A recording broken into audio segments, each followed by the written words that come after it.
ये अब मेरा लाइफ का मिशन है।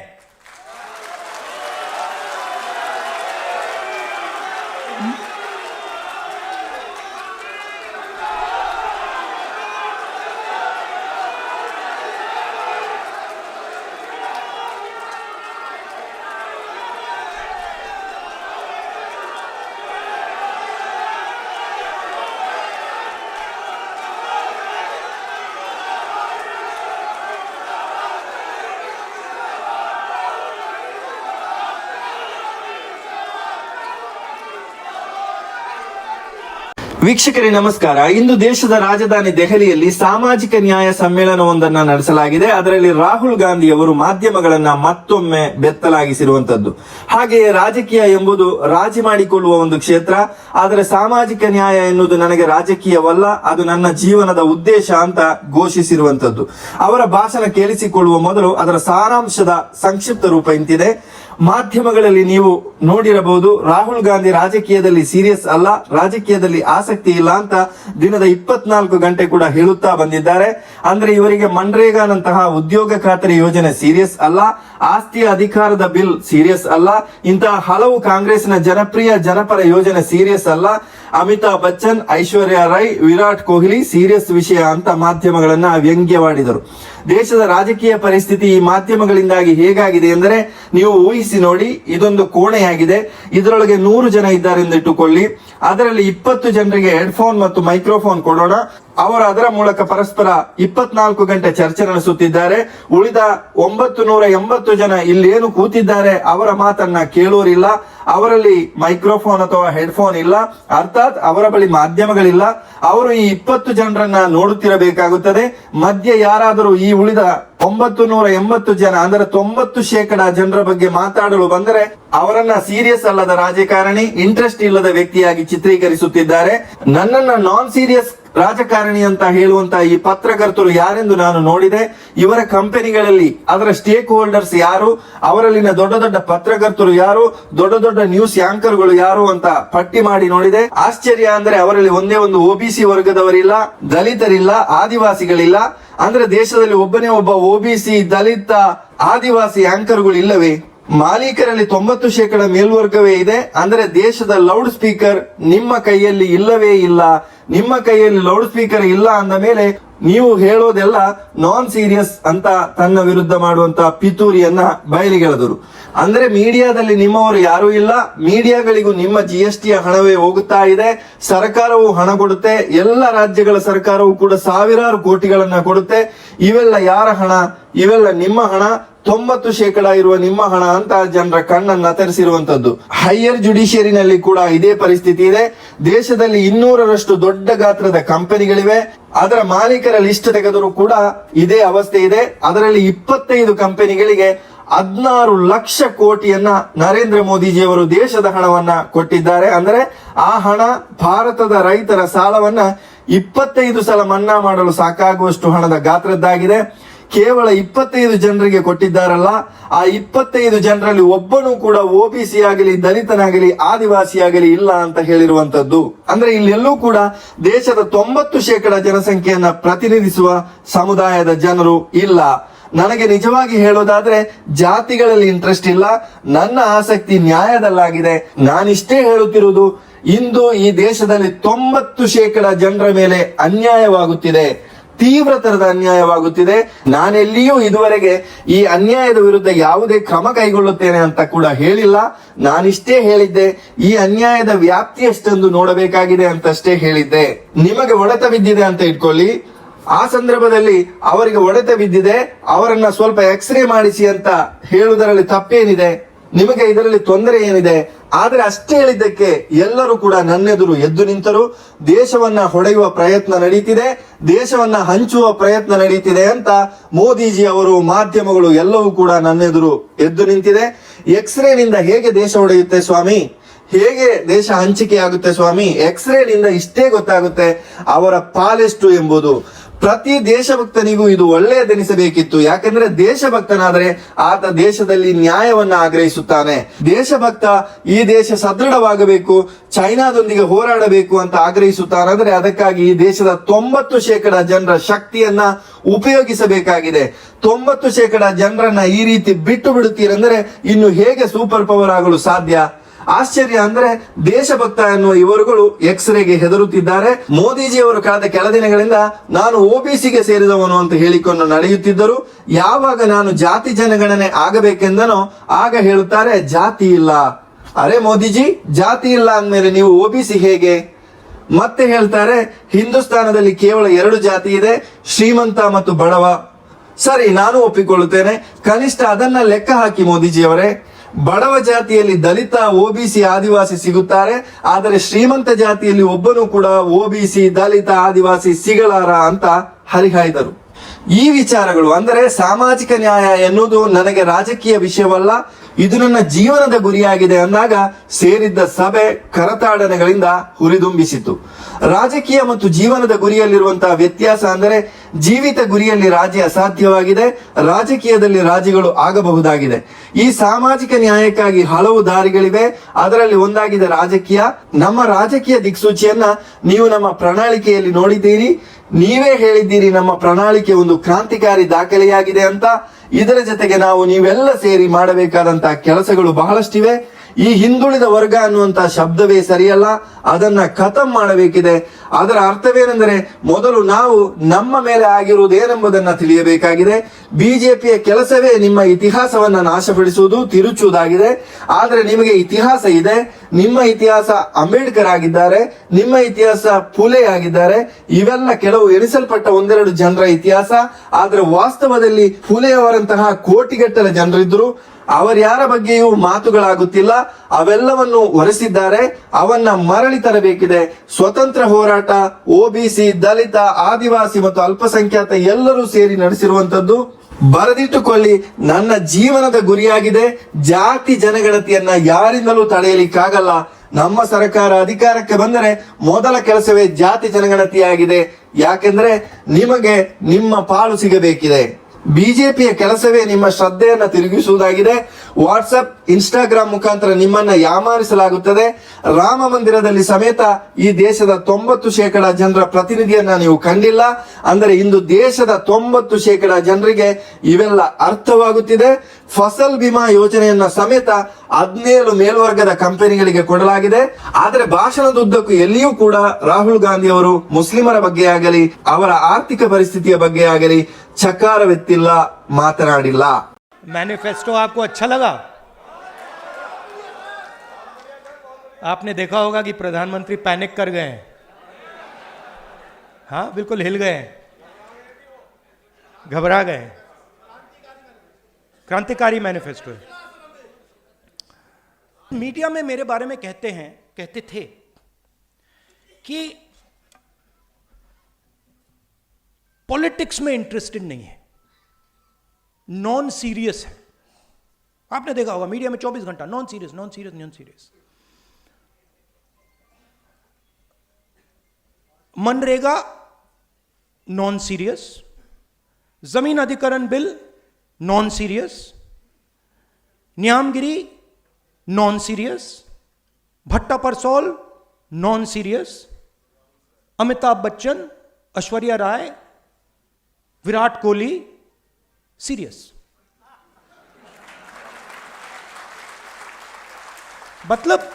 मतलब हिंदुस्तान की पॉलिटिक्स में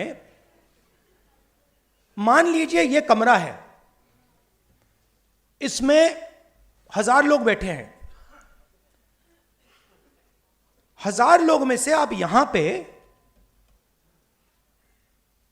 20 लोगों को हेडफोन दे दीजिए और माइक्रोफोन दे दीजिए, और वो 20 लोग 24 घंटा चर्चा कर रहे हैं, और 990 लोग यहां बैठे हुए हैं. उनकी ना कोई बात सुनता है, ना उनके पास लाउडस्पीकर, ना उनके पास माइक्रोफोन, हेडफोन. वो देखते रह जाते हैं, और जब भी कोई 90% की बात करता है तो वो नॉन सीरियस हो जाता है. तो मैंने शुरू किया, मैंने कहा देखता हूं ये जो लोग कह रहे हैं नॉन सीरियस, इनकी कंपनीज में इनके स्टेक होल्डर्स कौन है, इनके जो बड़े बड़े पत्रकार हैं, जो एंकर्स हैं, मैंने इनके नाम निकालने शुरू किए।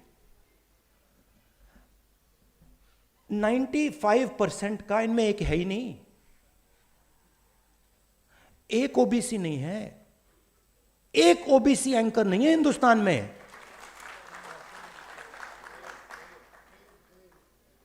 एक ओबीसी एंकर नहीं है, एक दलित एंकर नहीं है, एक आदिवासी एंकर नहीं है। सारी की सारी कंपनियों के लिस्ट में 90% से एक मालिक है ही नहीं। तो लाउडस्पीकर आपके हाथ में ही नहीं है, और अगर लाउडस्पीकर आपके हाथ में नहीं है तो जो भी आप बोलोगे वो नॉन सीरियस।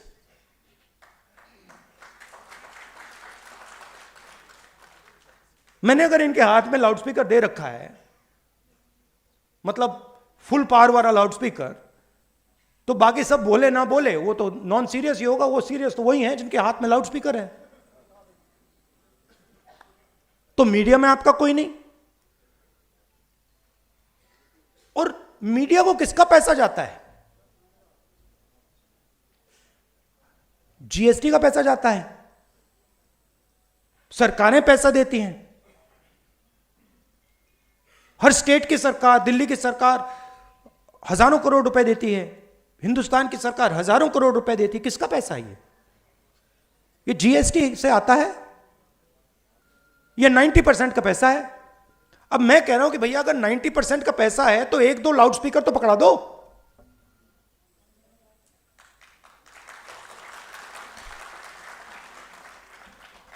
उसके बाद मैंने कहा ठीक है, मीडिया में कोई नहीं तो जुडिशरी को देखते हैं। 650 हाई कोर्ट जजेस हैं, 90% आबादी के पास 650 में से 100, और वो भी छोटे छोटे। और जब तक आप सुप्रीम कोर्ट में पहुंचोगे खत्म। चलिए बड़ी बड़ी कंपनियों को देखते हैं।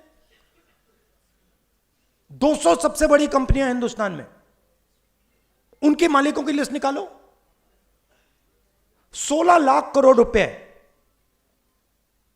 16 लाख करोड़ रुपए उन 200 में से 25 लोगों को नरेंद्र मोदी ने दिया है। 16 लाख करोड़ रुपया, मतलब अगर आप 25 बार किसान कर्जा माफ करो, हिंदुस्तान का किसान का कर्जा 25 बार माफ करो, उतना पैसा नरेंद्र मोदी ने 25 लोगों को दिया है।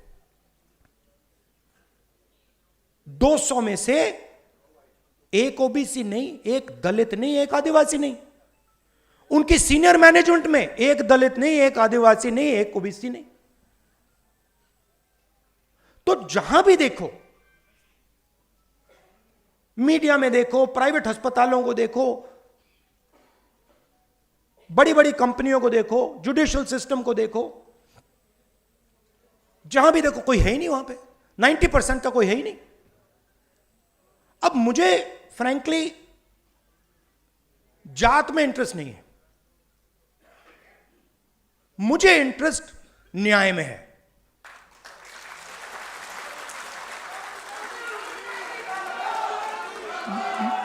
मैं सिर्फ ये कह रहा हूं कि हिंदुस्तान में आज 90% के साथ अन्याय हो रहा है, भयंकर अन्याय हो रहा है। अब मैंने यह भी नहीं कहा, आज तक मैंने यह भी नहीं कहा कि हम कोई एक्शन लेंगे। मैंने सिर्फ यह कहा है कि देखिए ये पता लगाते हैं कि कितना अन्याय हो रहा है। इसका तो कोई ऐतराज नहीं होना चाहिए। अगर आपको चोट लगे और मैं आपसे कहूं भैया शांत हो जाए जरा, और मैं आपसे कहूं कि देखिए, इनको चोट लगी है, एक्सरे करा लीजिए। तो एक्सरे से किसी को इतराज तो नहीं होना चाहिए ना। मगर आप देखिए, नेशनल मीडिया को देखिए, नरेंद्र मोदी को देखिए, जैसे ही मैंने एक्सरे का शब्द प्रयोग किया, मैंने सिर्फ यह कहा कि टेस्ट करते हैं अन्याय कितना है, सारे के सारे खड़े हो गए।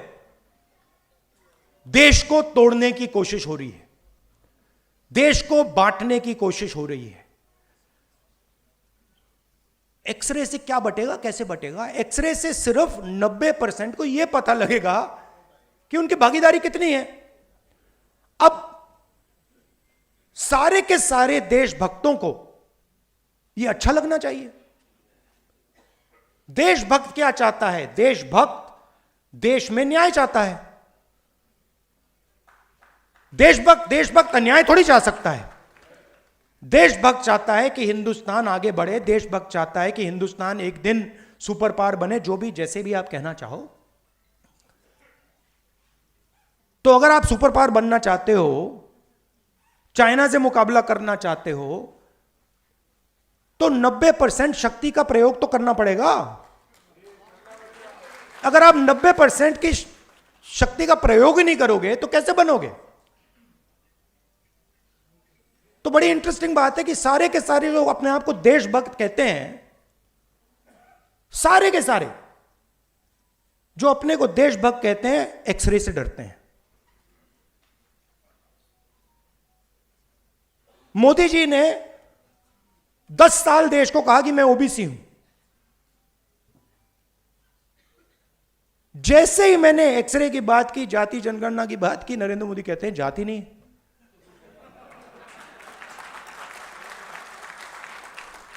अरे जात नहीं है तो आप ओबीसी कैसे?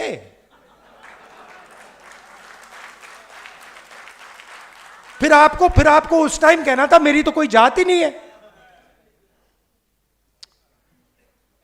और फिर कहते हैं हिंदुस्तान में सिर्फ 2 जात हैं, अमीर और गरीब।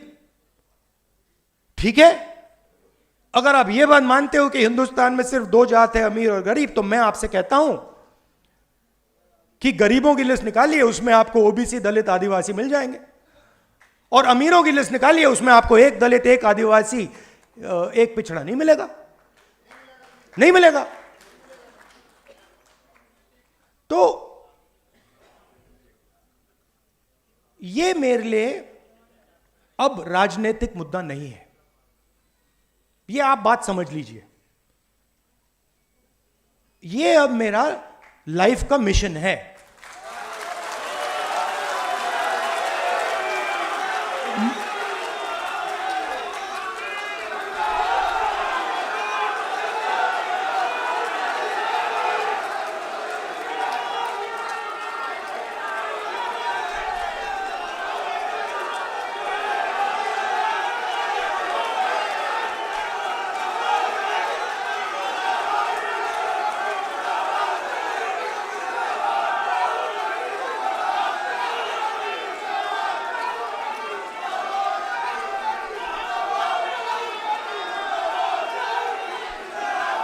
सुनिए सुनिए, अब लाइफ मिशन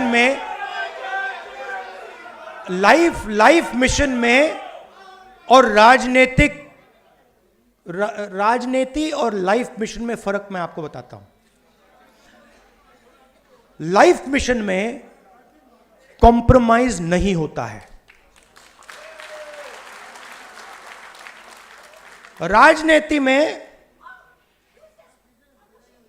राजनीति में कॉम्प्रोमाइज किया जा सकता है, लाइफ मिशन में कॉम्प्रोमाइज नहीं होता। और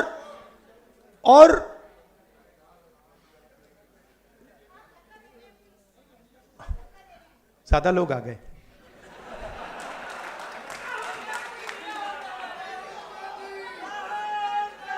और तो 2-3 चीजें हैं जो मैं आपको बताना चाहता हूं और काम किस डायरेक्शन में करना चाहिए। सबसे पहले इसमें एक पॉलिटिकल डायरेक्शन है। पॉलिटिकल डायरेक्शन आपने मैनिफेस्टो में अच्छी तरह देख लिया है।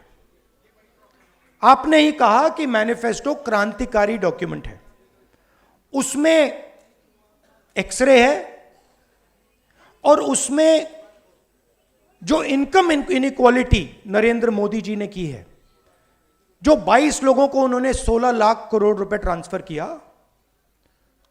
थोड़ा सा पैसा, ज्यादा नहीं, थोड़ा सा पैसा कांग्रेस पार्टी का मैनिफेस्टो वापस 90% को देने जा रही है। थोड़ा सा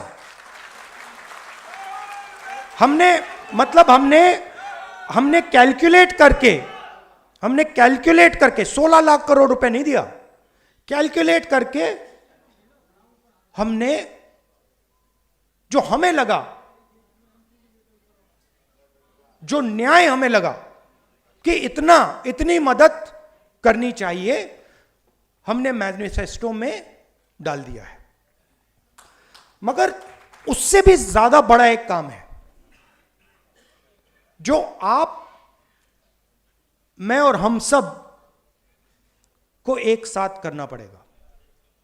देखिए,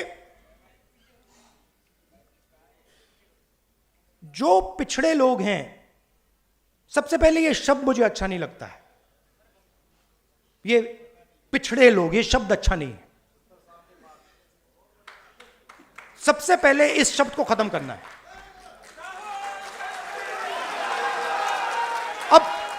अब इसका मतलब क्या है? देखिए, आपको यह समझना है कि आपके साथ किया क्या गया है। ये जो पूरी मूवमेंट है ना बीजेपी वाली, इसका मिशन आपकी हिस्ट्री को मिटाने का है कि आप लोग अपनी हिस्ट्री ना पहचानो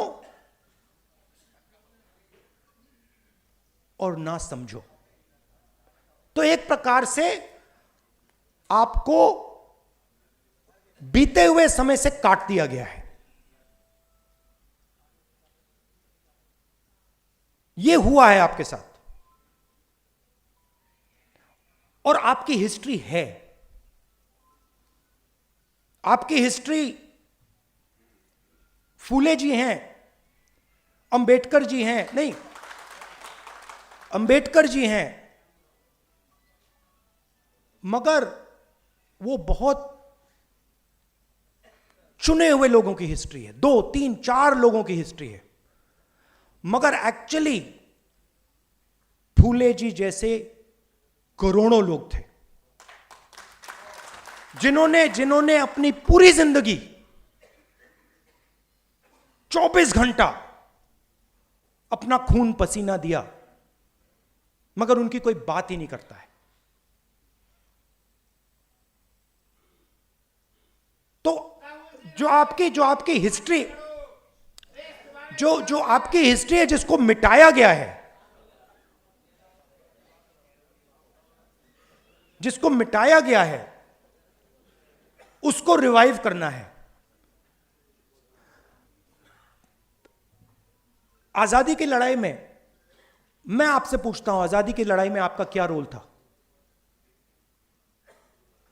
क्या रोल था आपका आजादी की लड़ाई में? सेंट्रल रोल था आपका आजादी की लड़ाई में।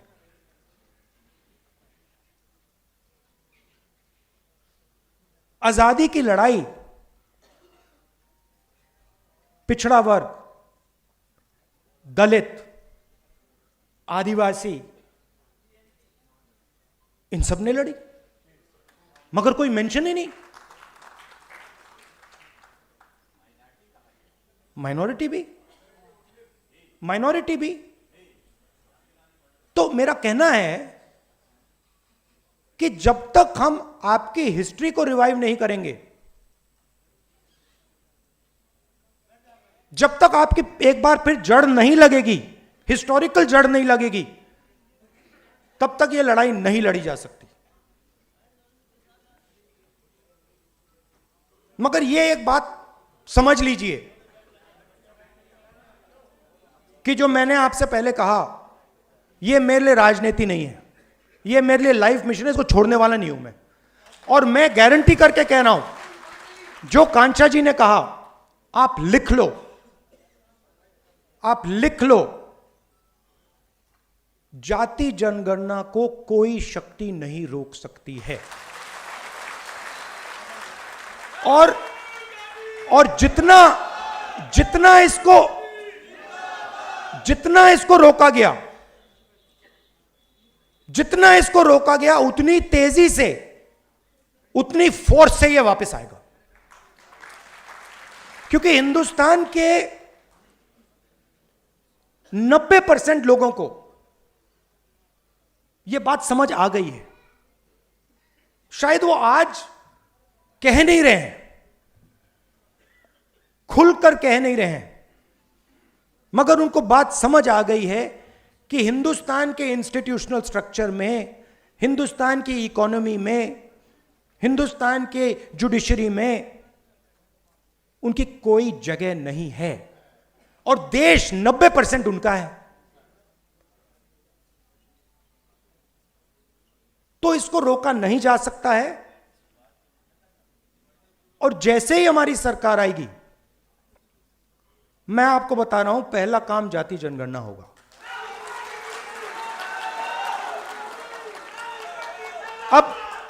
अब आपको ये जो 90% हैं, इनको आपका रोल, आपका काम है, आपका रोल है कि इनको बताना कि देखिए इस देश में आपकी भागीदारी नहीं है। व्हाट्सएप पर, इंस्टाग्राम पर रील देखकर भागीदारी नहीं बनती है। मैंने भाषण में कहा कि हिंदुस्तान के युवा 7-8 घंटा इंस्टाग्राम की रील देख रहा है। 90% 7 घंटा, मैंने चेक किया, सर्वे कराया। हरियाणा में मैंने लोग भेजे, सर्वे कराया कि भाई युवा कितने घंटे इंस्टाग्राम पे हैं। 7 घंटे। मतलब बीजेपी का काम जो ओबीसी वर्ग है, दलित वर्ग है, आदिवासी वर्ग है, उनका ध्यान भटकाने का है। कभी इधर भेजेंगे, कभी उधर भेजेंगे, कभी पाकिस्तान, कभी चाइना, कभी बॉलीवुड। आप भी उसमें हैं भैया।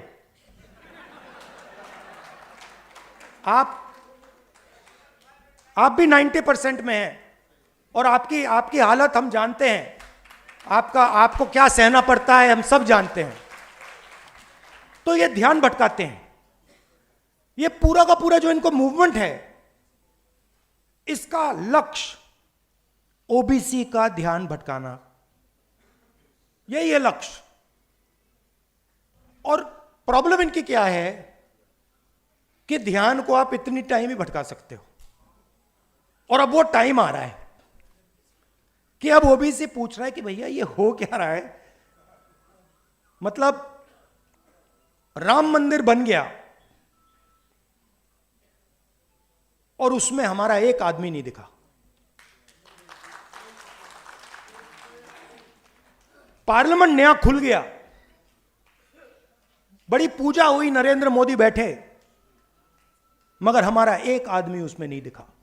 दलित, आदिवासी, यही तो कह रहे हैं, आदिवासी राष्ट्रपति है हिंदुस्तान में। मतलब ये कौन सी भागीदारी है। हेड ऑफ स्टेट राष्ट्रपति है,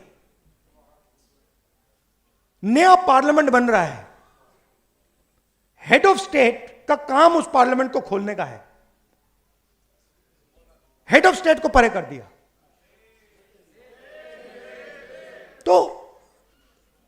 तो लोगों को यह बात समझ आ रही है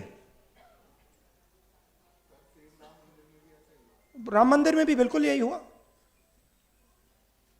तो देश को यह समझ आ रहा है, 90% को समझ आ रहा है, और इसको हमें आगे ले जाना है। अब मैं ये भी नहीं कह रहा हूं कि हिंदुस्तान के मतलब जो बड़े बड़े बिजनेसेस हैं उनकी मदद नहीं होनी चाहिए, होनी चाहिए, कोई प्रॉब्लम नहीं है।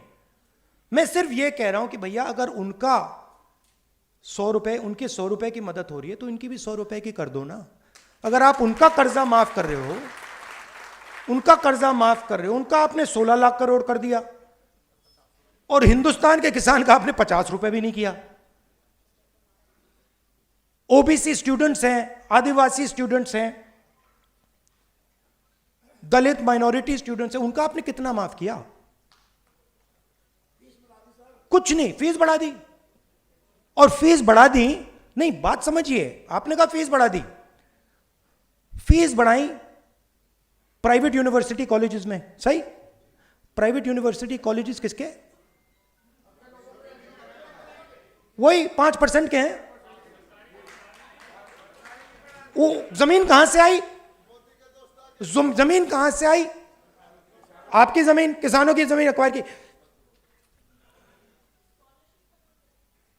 स्कॉलरशिप खत्म कर दी। तो प्राइवेट अस्पताल देखिए, प्राइवेट कॉलेजेस, स्कूल्स, कॉलेजेस देखिए, बड़ी बड़ी यूनिवर्सिटीज देखिए। आप जीएसटी का पैसा देते हो, जमीन आपसे एक्वायर की जाती है और फिर आपकी फीस बढ़ती है। और हर संस्था में यह है। मैं आपको छोटा सा उदाहरण देता हूं, फसल बीमा योजना। मैंने ये पूरी एनालिसिस की है। फसल बीमा योजना 45,000 करोड़ रुपए हिंदुस्तान की सरकार, स्टेट की सरकार फसल बीमा योजना को देती है। फसल बीमा योजना का पैसा 16 कंपनीज को जाता है। 16 कंपनीज के मालिकों में एक ओबीसी, एक दलित, एक आदिवासी नहीं है। उनकी सीनियर मैनेजमेंट में जिनको करोड़ों रुपए की सैलरी मिलती है, उसमें एक आदिवासी, एक दलित, एक ओबीसी नहीं। फिर तूफान आता है, किसान का खेत खत्म हो जाता है। पैसा कहां से आया? जीएसटी से आया, किसान का पैसा गया। और फिर कंपनी कहती है भैया देखो,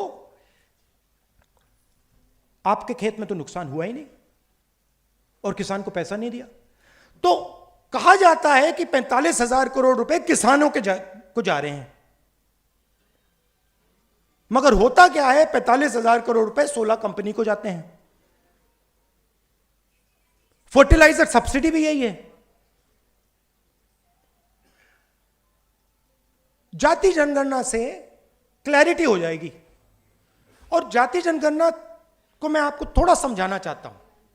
आप यह मत सोचिए कि जाति जनगणना सिर्फ कास्ट सर्वे है। वो जाति का सर्वे है, मगर उसमें हम इकोनॉमिक और इंस्टीट्यूशनल सर्वे भी जोड़ेंगे। मतलब क्या होगा?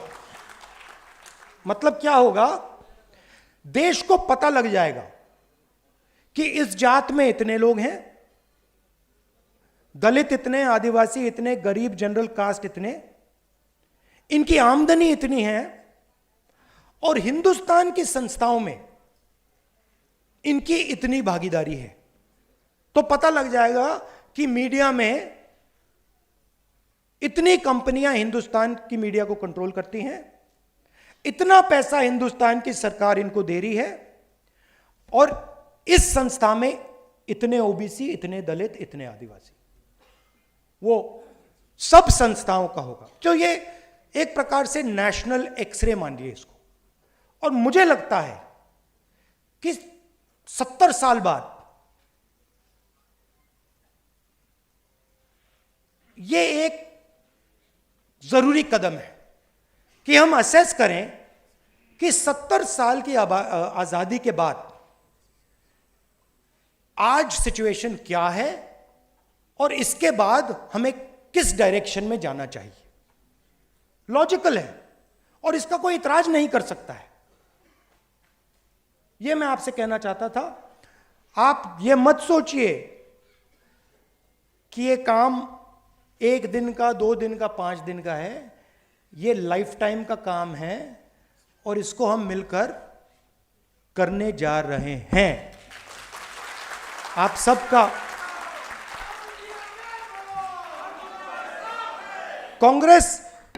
कांग्रेस जनरली क्रांतिकारी काम करती है। आजादी, कॉन्स्टिट्यूशन, हरी क्रांति, सफेद क्रांति, bank nationalisation, privy purse, computer revolution, ये कांग्रेस का अब नया क्रांतिकारी मिशन है। धन्यवाद।